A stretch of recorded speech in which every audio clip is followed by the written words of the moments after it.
दोस्तों, क्या सीता माता चरित्रहीन थी? क्या उन्होंने रावण को अपने आप को समर्पण कर दिया था? राम जी ने सीता माता के चरित्र पर ऐसे सवाल उठाए थे, मुझे नहीं लगता तुझे रावण ने छोड़ा होगा। तेरे चरित्र पर संदेह पड़ गया है। अब मैं नहीं चाहता तुझे ले जाना। मैंने अपने खानदान की इज्जत बचाने के लिए युद्ध किया था, तेरे को बचाने के लिए नहीं। अब तेरा मन करता है तो सुग्रीव को अपना पति बना ले, या विभीषण को पति बना ले, या लक्ष्मण को पति बना ले, या जिनको भी चाहे उनको पति बना ले और चली जा। ये राम के वचन थे। आइए पढ़ते हैं वाल्मीकि रामायण। श्री वाल्मीकि रामायण हिंदी टीका सहित भाग 2। ये कहां से छपी है? खेमराज श्री कृष्णदास प्रकाशन, मुंबई, भाग 4। अब इसके युद्ध कांड सर्ग नंबर 117 में लिखा हुआ है, हे सीते, तुम्हारे चरित्र में हमको संदेह पड़ गया है, इसलिए हे जनक नंदिनी, कौन श्रेष्ठ वंश में उत्पन्न हुआ तेजस्वी पुरुष बहुत समय तक पराये घर में रही हुई अपनी भार्या को सुहृद यानी कि पवित्र समझकर फिर ग्रहण कर सकता है? रावण ने तुमको कुदृष्टि से देखा और अंक में खींचा यानी कि अपनी बाहों में भरा। भला फिर हम तुमको ग्रहण करके किस प्रकार से अपने सुंदर और बड़े कुल को कलंकित कर सकते हैं? इस कारण अब तुमसे हमारा कोई प्रयोजन नहीं।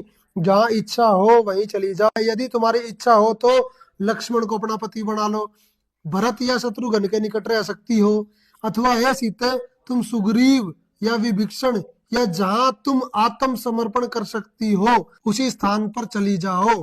फिर आगे क्या कहा, देखो बेइज्जती करिए सीता जी की।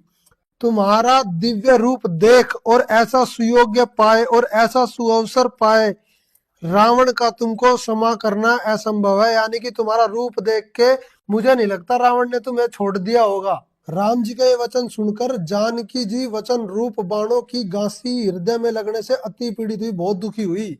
फिर सीता जी ने लक्ष्मण से कहा, हे लक्ष्मण, ऐसी मिथ्या निंदा से ग्रसित हो अब हम जीना नहीं चाहते, इसलिए ऐसे रोग की एक ही औषधि रूप सीता तुम बनाओ। सीता जी ने उस युद्ध के बाद भी बहुत से कष्ट सहे। और जब सीता जी को घर से निकाला फिर भी मनाओ तुम, उसने फिर भी दिवाली मना रहे हो। सीता तो घर से निकाल दी गई थी जिसके आने की खुशी में, और वो दीप जलाए गए थे और फिर वो निकाल दी करते। वो तो दुखी हुई, वहां जंगल में टाइम पास करा बेचारी ने सह परिवार। और श्री राम घर पे, परिवार उसका जंगल में। चाहे राजा के कुछ भी बना रहो, एक छोटे से नगर का राजा, अयोध्या का राजा था, चाहे राष्ट्रपति बने जाए पूरी पृथ्वी का, जिसका परिवार कहीं रात कहीं वो जीव सुखी हो सकता है। और फिर भी दिवाली बनावे और दीप जलावे। वास्तविक आदि सनातन धर्म का अगर आपको ज्ञान चाहिए तो YouTube पे सर्च करें संत रामपाल जी महाराज, और वास्तविक आदि सनातन धर्म की जो भक्ति विधि है उसे प्राप्त करके अपना जीवन का मोक्ष करवाए। सत साहेब।